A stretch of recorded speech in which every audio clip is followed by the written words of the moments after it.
আজকে আমি তোমাদের সাথে শেয়ার করব চিকেন ভর্তা। তোমরা এই রান্নাটি অবশ্যই বাড়িতে একবার ট্রাই করে দেখো, খেতে খুবই সুস্বাদু হয়। তাহলে চলো এবার রান্নাটা শুরু করা যাক।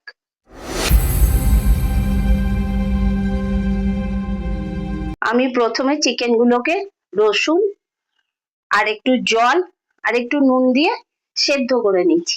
এবার চিকেনটাকে একটু ছিঁড়ে নেব।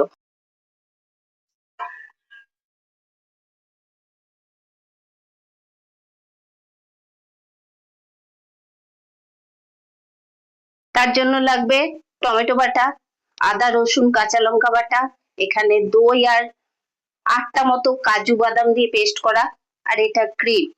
চিকেনটাকে আমরা হাতে করে ছিঁড়ে নিয়েছি, আর এখানে চিকেনের স্টক, এটা কাজে লাগবে। আর লাগছে কুচানো পেঁয়াজ। দিয়ে দিচ্ছি কড়াইয়ে কিছুটা সর্ষের তেল, 4টে শুকনো লঙ্কা আর কিছুটা জিরে। কুচানো পেঁয়াজ দিয়ে দিলাম, এটাকে একটু লাল লাল করে ভেজে নেব। পেঁয়াজটা লাল লাল করে ভাজা হয়ে গেছে, এবার আদা রসুন আর কাঁচা লঙ্কা পেস্টটা দিয়ে দিচ্ছি। কাঁচা গন্ধ বেরোনো পর্যন্ত, যাতে কাঁচা গন্ধটা না আসে, এটাকে একটু নেড়ে নেবো ভালো করে।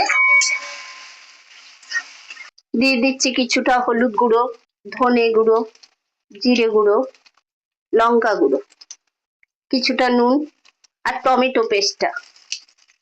এই চিকেনের স্টকটা দিয়ে একটু নাড়বো মশলাটা।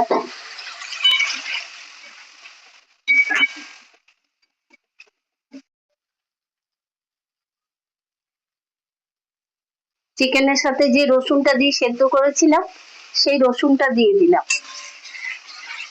দেখো আমার মশলা থেকে তেল বেরোতে শুরু করেছে। আমি এবার চিকেনগুলো দিয়ে দেবো। ভালো করে একটু কষিয়ে নেবো মশলার সাথে চিকেনগুলো। চিকেনের খানিকটা স্টক দিয়ে মশলাটাকে একটু চিকেনের সাথে কষিয়ে নেবো। একটু ঢাকা দিয়ে দেবো। কাজু আর দইয়ের যে পেস্টটা তৈরি করে রেখেছিলাম, ওটা দিয়ে দিলাম। এবার একটু ভালো করে নাড়াচাড়া করে নিই।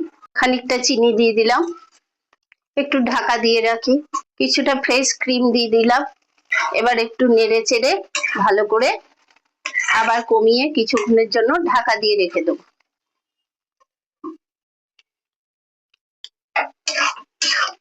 এবার এর মধ্যে কিছুটা গরম মশলা, কাসৌরি মেথিটা দিয়ে দেবো।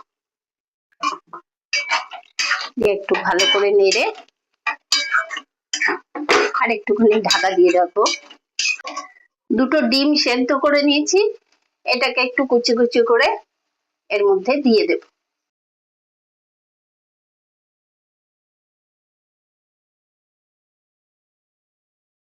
তৈরি হয়ে গেল চিকেন ভর্তা। আজকে আমি তৈরি করলাম খুব সহজ পদ্ধতিতে চিকেন ভর্তা। এই রান্নাটি ভালো লাগলে তোমরা লাইক, কমেন্ট, শেয়ার এবং সাবস্ক্রাইব করে দিও। আর আমার ফেসবুক পেজটি ফলো করে দিও।